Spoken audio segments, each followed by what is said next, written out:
Even when you feel low, you can still go. Even when you feel slow, you can still go. Even when there's no hope, you can still go. I never answer to no, man, I still go. Go, go, go, go, go, go, go, go. Hello guys! It's me again, Krang TV, at sa video ito pag-uusapan natin ang mga nakakapanabik na pangyayari patungkol sa ating paboritong manga at anime series na One Piece. Sa video ito pag-uusapan natin ang teorya nga patungkol nga sa awakening nga ng Devil Fruit nitong si Kizaru, o mas kilala nga din sa tawag na Borsalino. Siya ay isang admiral ng Marines kung saan ay matapos ngang mag-resign ni Aokiji at ma-promote naman itong si Akainu bilang Fleet Admiral, si Kizaru na lang ang natitirang admiral sa kanilang tatlo. Sa totoo lang, talagang hindi natin maitatanggi kung gaano nga ba talaga kalakas itong si Kizaru, dahil tignan nyo naman, di ba? Siya ay pangalawa sa Fleet Admiral na may hawak sa libo-libong junior personnel. Dito pa lang malalaman na natin na talagang makapangyarihan nga itong si Kizaru. Ibig sabihin, hindi birong kalabanin itong si Kizaru. Bukod nga sa raw strength ni Kizaru, siya ay nagtataglay ng haki. Dahil bilang Marine Admiral, si Kizaru ay highly skilled sa paggamit ng haki. Sa katunayan, si Kizaru ay nagtataglay nga ng dalawang uri ng haki, ang Busoshoku Haki, kung saan ay nakita nga natin na ginamit nga niya ang advanced grade Busoshoku Haki during Summit War upang nga manigate nga ang long distance quick shock wave na pinakawalan nga nitong si Whitebeard. Siya rin ay merong Kinbonshoku Haki. At ito nga, bukod nga sa haki, katulad nga ng halos lahat ng character sa One Piece, siya rin ay nagtataglay ng malakas na Devil Fruit, at ito nga ay ang Pika Pika no Mi. Alam nating lahat na ang Pika Pika no Mi ay isang Logia type Devil Fruit na nagbibigay ng kakayahan kay Kizaru to create, to control, at ito nga ay to transform ang kanyang katawan into light. Dahil din sa Devil Fruit na ito, he able to move, travel, and perform kick at the speed of light, shoot laser beams, and blind his opponents. So, diba, merong Devil Fruit itong si Kizaru, pero yung ibang Devil Fruit user nga ay may tinatawag pa nga silang awakening. Ang awakening na ito ay special stage nga na na-achieve ng iilan nga lang na mga Devil Fruit user sa mundo ng One Piece. Once na ang power ng Devil Fruit na ito ay na-awakened, ang user nito ay mag-uumpisa na ngang maapektuhan nito ang mga bagay-bagay at hindi lang ang kanyang sarili, katulad na lamang ng kanyang paligid. And so far, hindi lahat ng Devil Fruit user ay na-achieve na nga ang stage na ito. Dahil sa daang-daangang Devil Fruit user na sa mundo, iilan lamang ang nakamanage nga na ma-awaken ang true potential nga ng Devil Fruit nila.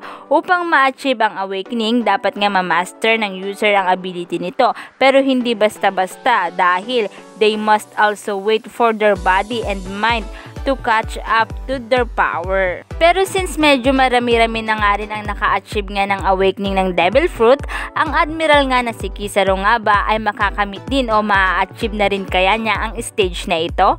Kaya naman sa video ito, pag-uusapan natin yan, kung saan ay may lumalabas ngang isang teorya na nagsasabi nga na maaring sa paparating nga ng mga chapter ay ipapakita na nga ang awakening ng Devil Fruit nga nitong si Kizaru. Kung matatandaan, ang Devil Fruit ay nahahati nga sa tatlong type, ang Zone, Paramecia, at ang sinasabing ang pinakamalakas sa tatlong ito ay ang Logia type, na isa rin si Kizaru sa nagtataglay nga sa type of Devil Fruit na ito. Sinasabing pinakamalakas ito dahil binibigyan nito ng kakayahan ang user to control natural forces and elements katulad na lamang ng ice, fire, and transform their body into them. Ngunit sa ngayon, ang awakening ng Devil Fruit ay naa-apply pa lamang sa mga Zone at sa Paramecia type na Devil Fruit, and so far wala pang ipinapakita ang awakening ng Logia type. Sa chapter 1070 nga ng One Piece series, parang ipinapahiwatig na nga dito na magkakaroon nga ng awakening ang Logia. Kung matatandaan, sinusubukan nga ng Straw Hat Pirate na i-rescue nga itong si Dr. Vegapunk mula nga sa CP0 nga ng assassins ng world government, at matapos ngang malaman ang presence nga ng Straw Hat Pirate sa Egghead Island, ipinadala nga ng Navy ang isa nga sa pinakamakapangyarihang admiral nito, at ito nga ay si Kizaru. Kung matatandaan, meron ngang naging nakaraan ang Straw Hat at itong si Kizaru, kung saan sa una nga nilang pagkikita ay ipinakita nga ni Kizaru kung gaano nga ba talaga kalakas ang Pika Pika no Mi. Kung saan masasabing noong nakaharap ng Straw Hat Pirate ito na nga ang kinukonsidered na pinakamalalang pagkatalo nila. Dahil halos dito na nga matatapos ang lahat para sa Straw Hat Pirate.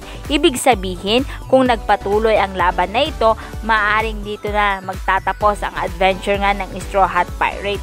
Ngunit kung ang pagbabasehan sa ngayon ay ang lakas na taglay ni Luffy, masasabing kaya na nga niyang tapatan itong si Kizaru gamit ang awakening ng kanyang Devil Fruit at ito nga ay ang Gear 5. Pero dahil sa ang labanang ito ay labanan ng mabibigat na karakter ng One Piece series, unfair naman kung si Luffy lamang ang merong ang awakening sa kanilang dalawa. Kaya naman, just to be fair, malaki ang chance na ipapakita na rin dito sa labanang ito ang awakening nga ng Devil Fruit ni Kizaru, ang first Logia type awakening. Bukod pa nga dyan, parang nagbigay pa nga ng clue itong si Vegapunk sa sinabi nga niya patungkol nga sa awakening ng Logia na ito, kung saan ay inexplain nga niya ang process na ginamit nga niya to create artificial Devil Fruit. Sinabi nga ni Vegapunk na nag-success nga ang Zone at ang Paramecia pero failed nga sa Logia. Considering na itong si Kizaru ay meron ngang unexplained connection nga kay Vegapunk. Ang light-based Devil Fruit ni Kizaru ay similar nga sa maraming scientist inventions. At kung mapapansin sa ngayon, sa mga previous chapter, hindi na gaanong kinakatakutan ang mga admirals pero maaring dahil sa Logia Awakening ay katatakutan na muli ang mga admirals. Dahil mula noong nailabas nga ang Haki at Awakening ng Devil Fruit, parang nawalan na nga ng appeal ang admiral. Kaya naman, ang inaasahan nga nating maaring laban ni Luffy at ni Kizaru ay ang right time para ipakita nga ang awakening ng Logia at maibalik ang appeal ng admiral. At finally, makikita na natin ang rematch ni Kizaru at ni Luffy dahil 'di ba, ang pagbabalik nga ni Kizaru ito ay hindi lang upang makapaghiganti ang Straw Hat Pirate dahil ito rin ay ang time upang nga ang Marine Admiral ay maging relevant at respected again.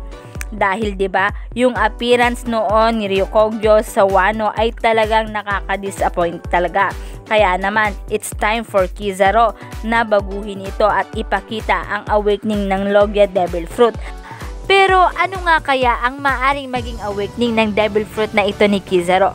Kung sakaling mangyari ang awakening na ito ng Devil Fruit ni Kizaru, siguro, maybe it would allow him to affect immediate surroundings and turn things into light.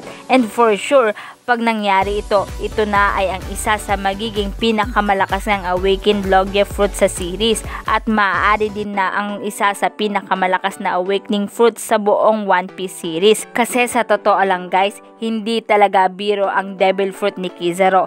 Baka nga mamaya pag na-awaken na niya ito, bukod nga sa sinabi ko kanina, baka ang mangyari ay magkaroon nga siya ng unlimited control nga sa energy na mag-result nga ito sa nuclear explosion, which would be far beyond sa scale of any other Logia power. So yan nga guys ang teorya nga patungkol nga sa awakening nga ng Logia Devil Fruit nga nitong si Kizaru. Pero kung kayo ang tatanungin guys, ano sa tingin nyo? Magiging pinakamalakas nga kaya or ang isa sa pinakamalakas nga kung sakaling ang ma-awaken nga ang Devil Fruit ni Kizaru? I-comment nyo lang guys ang inyong kasagutan sa ating comment box at dito na nga nagtatapos ang video ito. Any comment and suggestion, just comment down below. Thank you!